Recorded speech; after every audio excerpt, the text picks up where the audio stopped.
Saya teman-teman dari Stephen dan juga Mika. Biar kita dapat backingan kalau kita kenapa-napa. Siapa tahu kamu mau di-convert menjadi Kristen. Salah paham.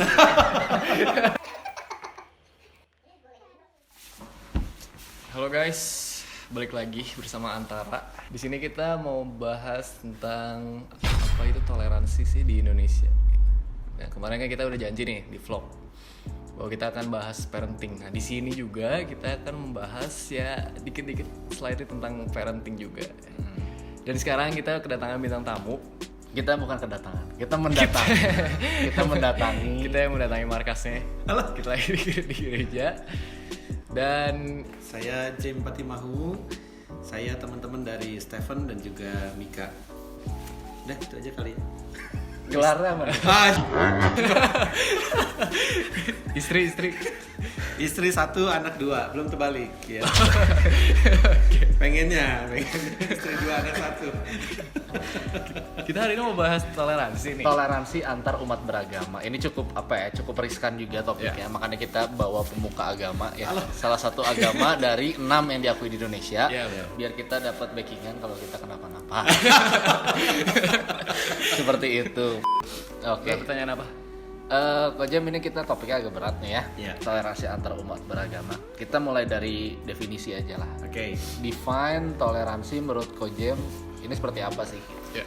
Oke, kalau secara umum gitu ya, toleransi itu kan satu sikap memperbolehkan pendapat itu kita bisa terima atau enggak. Itu kan definisi secara umum gitu ya. Tapi kalau misalnya lu tanya definisi dari gua, itu permasalahan hati, apakah hati kita sempit atau hati kita luas begitu. Artinya kalau misalnya hati kita luas, ya kita menjadi orang yang toleransi terhadap orang. Kita bisa menerima orang itu apa adanya.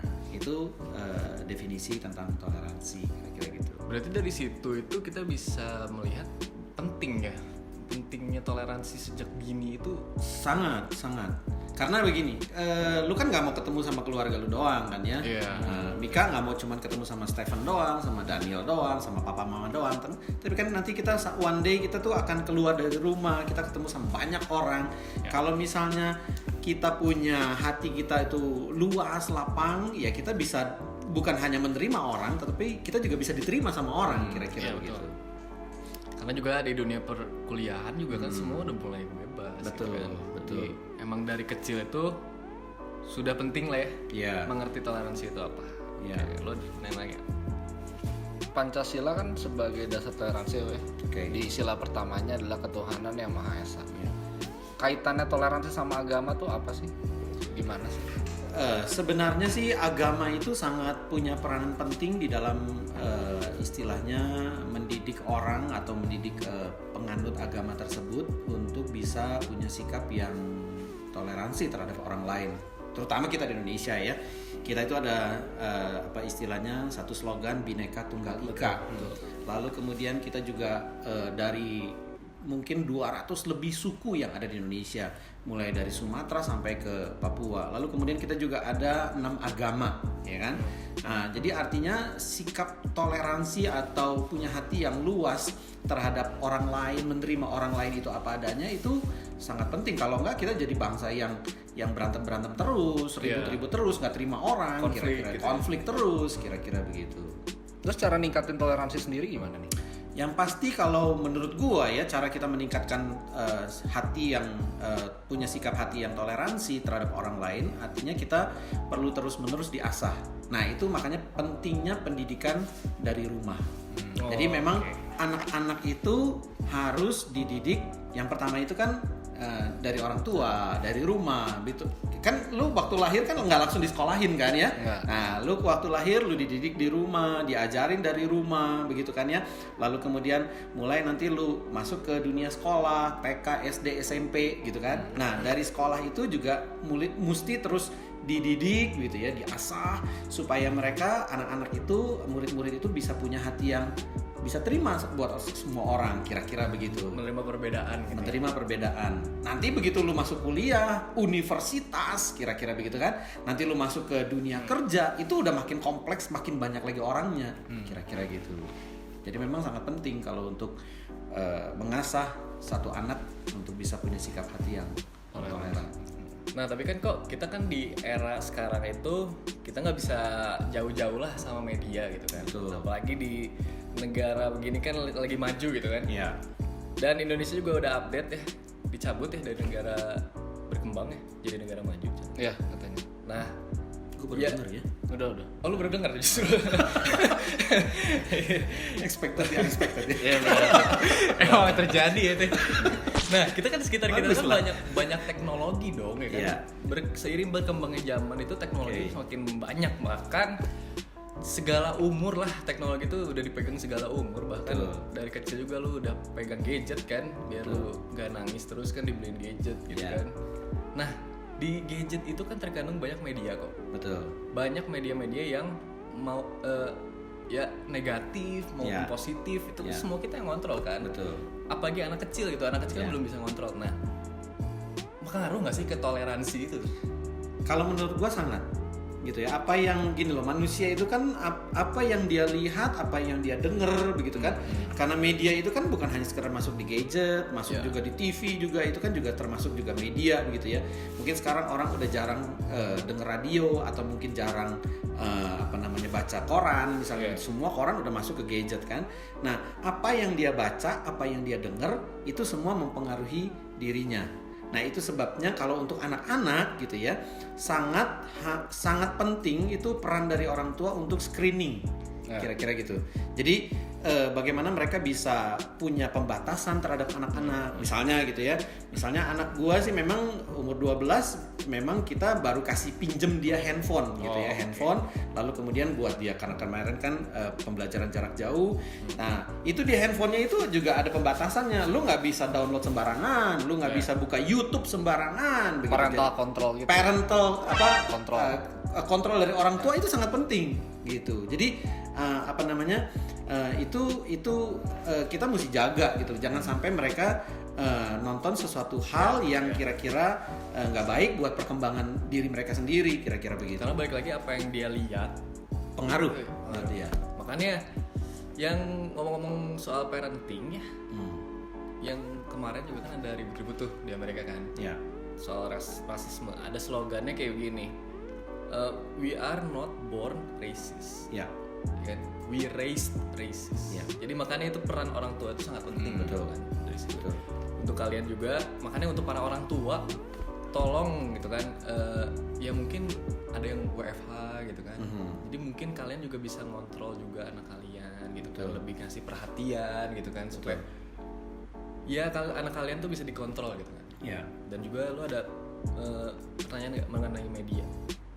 Media sih nggak ada. Tapi ini toleransi kan kita dari tadi bahas soal teori lah ya. Maksudnya teori harusnya seperti apa. Ya. Kita lebih ke praktikal lah. Ya. Praktikal itu nyangkut ke nilai sama norma kok Jeb. Oke. Jadi apakah toleransi ini sebenarnya masuk nilai dan norma nggak? Atau norma itu yang menghasilkan sikap toleran dan intoleran?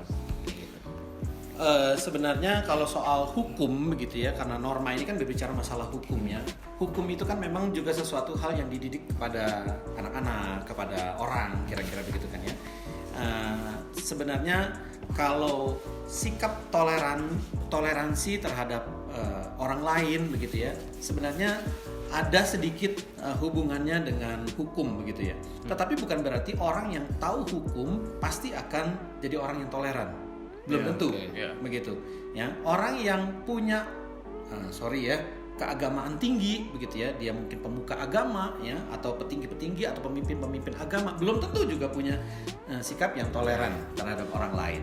Jadi semuanya itu bukan hanya sekedar untuk ada di sini gitu ya. Semakin banyak pengetahuan lu tentang hukum, semakin banyak pengetahuan lu tentang agama, semakin banyak pengetahuan lu tentang ini dan itu belum tentu membuat hati lu tuh jadi gede gitu. Jadi bisa terima orang. Jadi sebenarnya ada sedikit pengaruhnya karena kita tahu lah ya, hukum ini, hukum itu, hukum ini, hukum itu, tetapi bukan berarti terus kita jadi orang yang legalis begitu ya, jadi orang yang terus menerus taat hukum. Tentu ya pasti kita juga kan namanya juga manusia berdosa, ada gitu ya istilahnya ngelanggar hukum lah begitu ya, nerobos lampu merah lah, motong jalan orang, lewatin marka jalan yang lurus lah, kira-kira begitu kan ya. Nah Jadi artinya ya hukum bisa juga mempengaruhi bagaimana cara pandang kita, pola pikir kita, tetapi belum tentu bisa mengubah sikap hati kita. Kira-kira gitu. Hal kedua buat kita praktikal, kalau somehow someday kita ketemu orang yang intoleran, sikap kita harus apa sih? Sikap kita yang pasti adalah begini ya. Kalau misalnya nih ya, kalau gua ketemu sama misalnya Stephen gitu ya, orangnya sangat cupit begitu dalam hati gitu ya, nggak mau terima orang apa adanya begitu ya. Yang pasti adalah kita coba gitu ya, kita usaha dulu kan. Tentu kita juga nggak main langsung tinggalin kan. Artinya kita juga jadi orang yang intoleran kira-kira gitu kan ya, sama aja gua sama lu kira-kira gitu kan. Nah jadi artinya kan gini, gua bisa terima dia apa adanya. Ya, tetapi bukan berarti terus gue terus menerus ya dia nggak berubah, ya bukan begitu juga kan ya. Kita juga pengen orang tersebut bisa berubah, ya kan. Artinya kan waktu kita bisa terima dia apa adanya, nah ini satu hal yang penting ya, kita bisa menyalurkan kasih kita kepada dia. Terima dia apa adanya, kita bisa terima bagaimana dia bersikap, kita bisa terima cara dia ngomong, kita bisa terima cara dia berpikir gitu loh.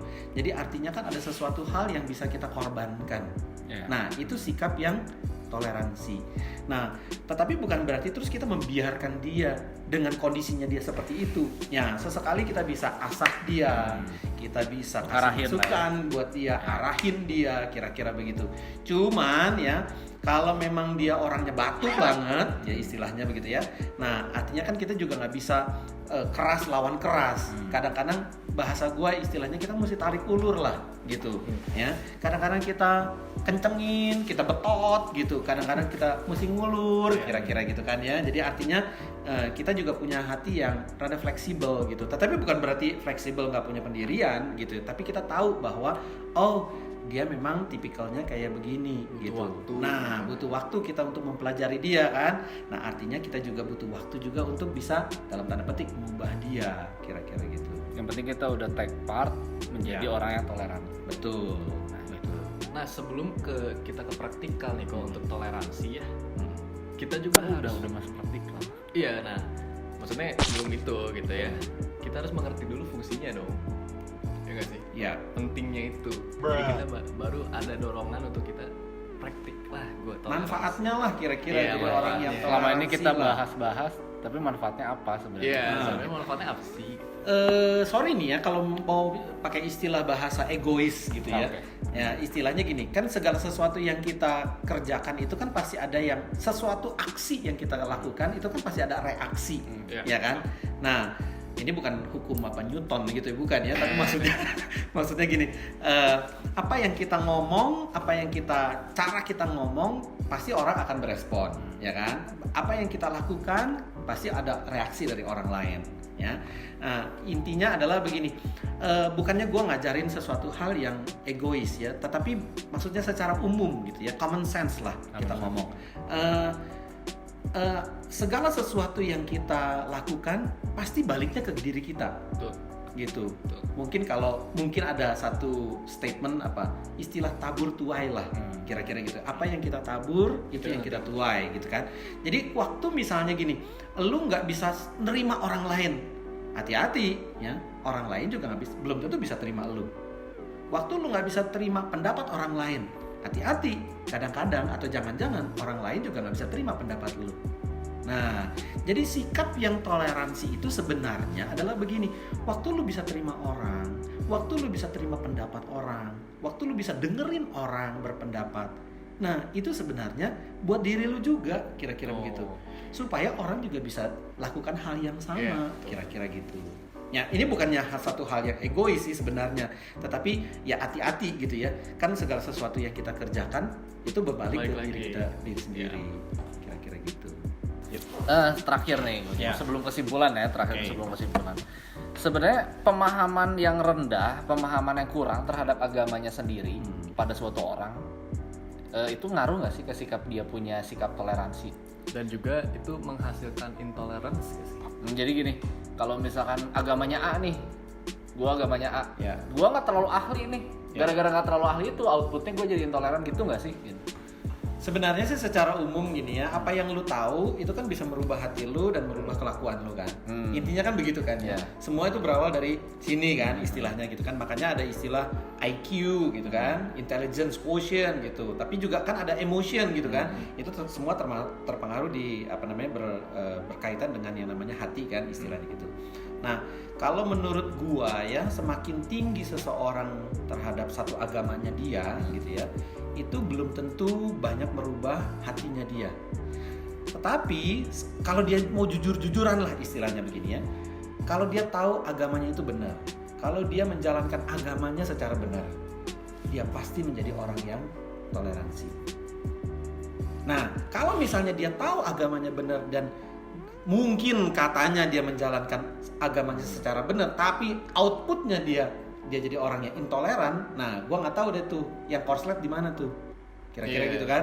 Nah, artinya begini, segala sesuatu yang masuk ke dalam pengetahuan lu, ke otak lu, belum tentu bisa merubah hati lu, kira-kira begitu. Karena masalah toleransi ini adalah permasalahan di dalam hati lu, gitu loh. Kenapa orang bisa jadi nggak toleran sama orang? Banyak kemungkinan. Bisa kemungkinannya itu trauma masa lalu, mungkin pengalaman buruknya dia, atau mungkin ya istilahnya gue tadi tuh apa ya, gue lupa ya, ini boleh di-cut sini ya. Pahamnya salah. Nah, ya kan, paham yang salah misalnya gitu kan, salah paham. Hati-hati guys. Kok tadi gue mau ngomong tuh jadi lupa ada tuh. Nah, kira-kira gitu. Tapi ya backgroundnya orang gitu ya, bisa jadi ya. Makanya ya sejak kecil ini tugas orang tua ya, Betul. untuk membiarkan anaknya berinteraksi dengan banyak orang gitu kan. Dan juga ya itulah, kita masuk aja ke kesimpulan. Ya jadi ada pesan-pesan nih buat viewer kita Ya. Oke. sama buat channel kita yang pasti. Oke. Kesimpulan. Ya yang pasti sih buat kalian sukses terus ya. Supaya kalian juga banyak subscribernya juga, banyak yang banyak yang nonton, dan jangan lupa sih bagi-bagi kalau misalnya udah dapet dari YouTube ya. Iya. Itu bisa di-cut. Nah, tapi maksud gua kalau untuk bicara masalah toleransi ya, mungkin gue bisa tutup dengan istilah begini ya. Yang pasti adalah lu harus punya sikap atau punya hati yang luas gitu. Karena semakin lu punya sikap hati yang luas, bisa terima orang, ya belum tentu juga sih memang orang bakalan terima lu, tetapi paling enggak lu bisa kenal siapa diri lu dan lu bisa kenal orang itu kayak apa, kira-kira gitu. Jadi intinya toleransi itu adalah bagaimana kita bisa hidup bersama, begitu ya. Adik kakak bisa berantem karena saling nggak bisa terima. Nah, bagaimana caranya bisa hidup sama-sama, bisa saling bisa terima. Itu yang namanya toleransi. Itu baru adik kakak. Nanti begitu ketemu sama orang lain di luar sana, itu makin kompleks lagi, gitu, makin majemuk lagi, kira-kira gitu. Sebenarnya sih inti permasalahannya bukan masalah di kita negara maju atau enggak ya. Contoh misalnya kayak kasus rasisme yang kemarin gitu ya. Itu justru terjadi di negara maju, gitu. Nah, ini kan permasalahan bukan negara itu maju atau enggak, kan permasalahan di orangnya, gitu. Sorry, minta maaf, apalagi kita nih di Indonesia yang kalau dibilang negara-negara dunia ketiga begitu ya. Ya mungkin sorry bahasa gue nggak pas di sini ya dengan istilah primitif begitu ya. Ya kesannya kan kita orang utan banget kan gitu. Nah, tapi maksud gue gini loh, bukan permasalahan kita negara maju, negara berkembang atau negara miskin, enggak, tapi permasalahannya adalah di orangnya, gitu. Negara mau sekalipun maju, pemikirannya maju, punya teknologi maju, tapi kalau misalnya orangnya cupit, gitu istilahnya, punya hati sempit, nah sama juga bohong. Outputnya juga bohong ya. Nah, outputnya juga jadi salah. Kira-kira gitu. Oke, terima kasih. Terima kasih Kojam kok. atas waktunya. Terima kasih waktunya. Ya. Sehat-sehat selalu ya. Titip salam juga buat keluarga. Siap. Nah, tapi kenapa Kojam tidak menyekolahkan anaknya ke sekolah? Gue lempar lo. Oke guys. Oke guys, tonton terus sampai habis. Kok belum oke guys? Tonton terus channel Antara. Kita juga nanti mungkin akan bahas parenting mengenai ini. Tadi gue udah disinggung juga ya. Ya. Nah, nanti juga kalau kita ada bintang tamu yang spesial, kita bahas mengenai parenting di sisi psikologisnya. Oke. Mengenai premature marriage gitu. Apa sih? Nikah muda gitu lah. Ya, nikah muda. Apakah itu berpengaruh gitu kan untuk penting juga untuk kalian. Oke. Tonton terus, subscribe, like, komen. Halo. Perasaan gue udah Oke. Ini banyak biro. gue udah ini kok udah. Oke, thank you guys. Tonton terus playlist kita. Sehat-sehat, jangan lupa dengar musik yang asik-asik. Nanti kita cantumin kita lagi di mana, mungkin kita bakal ada studio room juga. Dan juga bisa jajan-jajan kopi. Koja punya Instagram ya? Ada. Ya nanti kita cantumin, siapa tahu kamu mau di-convert menjadi